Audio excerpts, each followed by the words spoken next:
Did you know that criticism and blame can actually become an addiction? And if it is for you, you might not even know it, because if it's something you've been doing your whole life, it's kind of just happening in the background of your mind and you're not even aware that it is a destructive pattern. So today, in this video, I'm going to unpack how this happens, how criticism and blame can become an addiction in your life, and what you can do to stop that pattern. For those of you who are new here, I'm Ketra Thompson, and I'm a certified master hypnotist and a relational recovery coach. I help people reframe things on a subconscious level.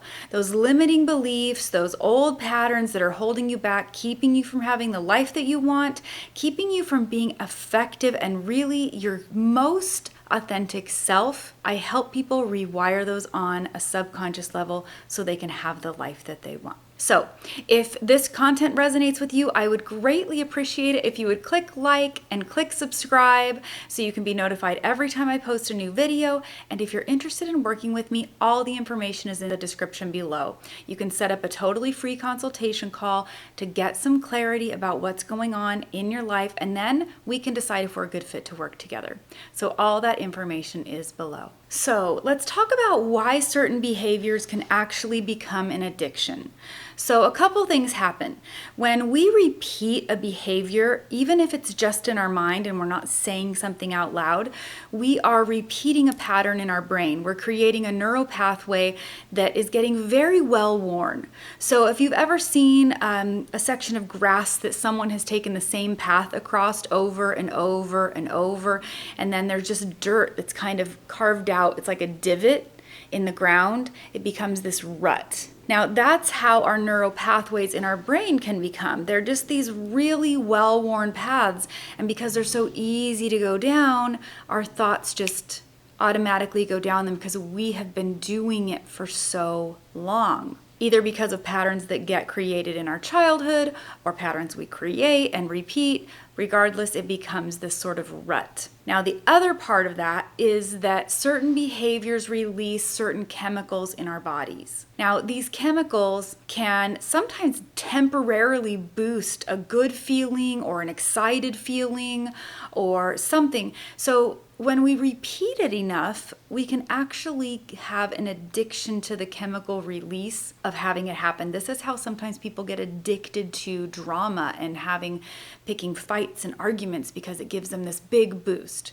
So anytime there's a chemical release in your body that creates something you want to feel again, even a fight, you think you wouldn't want to feel it, but the chemicals inside that are released actually do something for you, and you have an addiction to them. So anytime that happens, you can create this addiction. So you've got the combination of this well-worn neural pathway and the addiction part of this boost of chemicals, and so you can see how it might become difficult to break that pattern. Now, there's really two kinds of criticism and blame, really.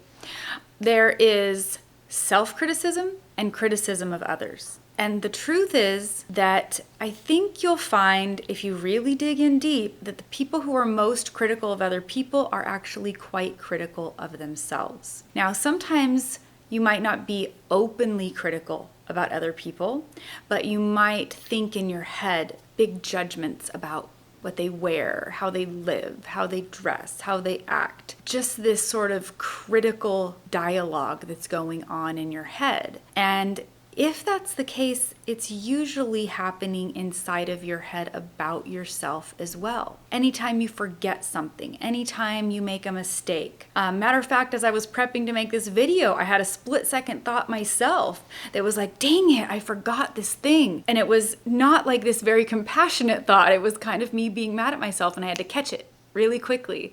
Go, oh yeah, it's fine.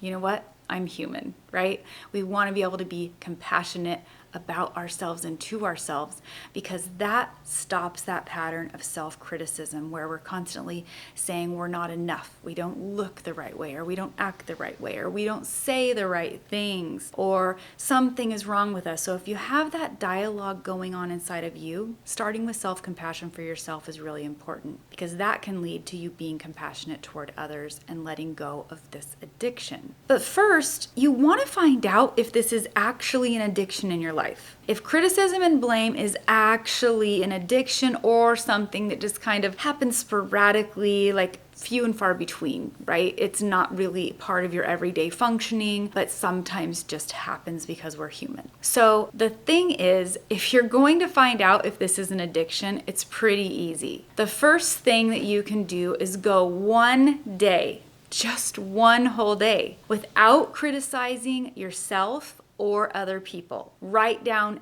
every critical thought that comes to your mind, if it's about yourself or someone else. And you'll see very quickly if this is actually an addictive pattern inside of you. Because we're usually going through our day just checking off the lists and moving through things. So when we bring our focused attention to really paying attention, if we can go a whole day without criticizing ourselves or others silently in our head or out loud, not one criticism or blame to anyone else. Don't say it to anyone. Don't think it about anyone, including yourself. That will tell you really quickly if this is a pattern that is actually really disruptive in your life and if it could have become part of an addictive thought process. Now, the second way that you can really get to the bottom of this is that you can differentiate what these criticisms and blames are by putting them into two separate piles. So the first pile would be things that you can change, that you intend to change, and you have specific actions that you will take to change this thing that you're criticizing or pointing out that is wrong. So that means you can and you will, and there's action steps that you are going to take to fix it. Now, the other pile is a little different. These are things you can't change, or you won't change, or you won't act on. You say it, you think it, but you aren't going to do anything about it. You aren't going to help or assist or suggest or have a talk or anything. So this is the process to differentiate what is actually something worth focusing any attention on and what isn't. You only want to spend time on things that you actually intend to take action on. And even then, you don't want to spend time running that through your head over and over and over and over and trying to figure out, because that's just wearing that rut deeper. So you want to capture that thought, and then you want to make a plan to take action. But if there is no action to be taken, no conversation to be had, then you don't want to waste your time on that. You want to do a reality check with yourself to see what's going on and differentiate those two. It's the quickest way to shift your mind in a different direction. Now, we have all this subconscious programming. So from birth till about age 6, we're walking around in a state of hypnosis. We're taking in everything that people say to us and do, and we're writing this program in our subconscious mind. When we assign meaning to these things that happen, we are using that meaning to write our belief system. But we're very young. We don't have any discernment. And so most of the time, our meanings that we assign things are very skewed. So that is the program that's running your life. It's running over 95% of everything you think, feel, and do. Your subconscious mind is. So it's incredibly powerful. So we have to be really conscious about taking those steps of categorizing whether these are things we want to address or not, and do that reality check. Tell yourself the truth and come back to what's actually going on inside of you when you find yourself being overly critical. Take a break, take a deep breath, get yourself centered, and then tell yourself the truth about you, where you can be compassionate toward yourself. I'm a human. Humans make mistakes. It's fine. I'll figure it out just like I have every other time. Even being compassionate about other people. We don't know what they're going through. We don't know what their background is. I don't really know what's behind their behavior. If it's not something you specifically are going to address with them, then you have to get to a place where you check in with what's actually going on inside of you. So think about even how compliments work. Now, let's say someone gives you a compliment on something you're doing. You know, what if someone complimented me on my video and all I could say back was, yeah, well, you know, I really should have prepared more and I should have done this differently and that differently and my hair wasn't nice and whatever. I'm just deflecting off the compliment. I'm not letting it sink into me. So when you're doing that, it's like a form of being really negative and blaming toward yourself. So you want to stop that by changing your response. So an example might be if someone complimented me on a video, I'd say, thank you so much. I really appreciate it.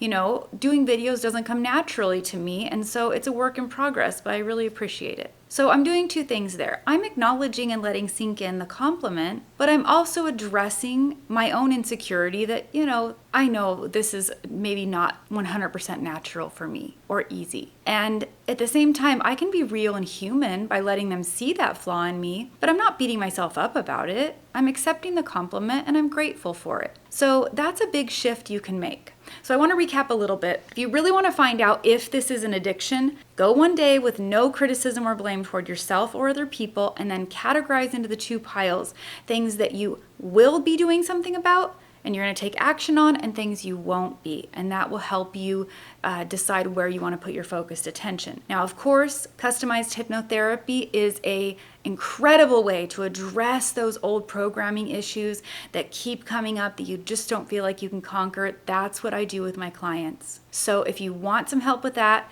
check out that link, set up that consultation call so that you can get a big amount of traction. Because hypnosis is so profound, because it works on a subconscious level, it helps people get big jumps of traction in the work that they want to do in themselves and in their lives. So that's always a great option. And on your own, you can just start focusing in on what's going on inside of you. Do that reality check. See if you can go a day without criticizing people, and then see if these are things that you can actually do something about or not. And do that reality check. You might just be totally wasting your own time, letting your thoughts go down a trail that isn't productive at all. So capture those thoughts, reframe them, and start learning to accept a compliment, even if you couple it with allowing them to see your humanity.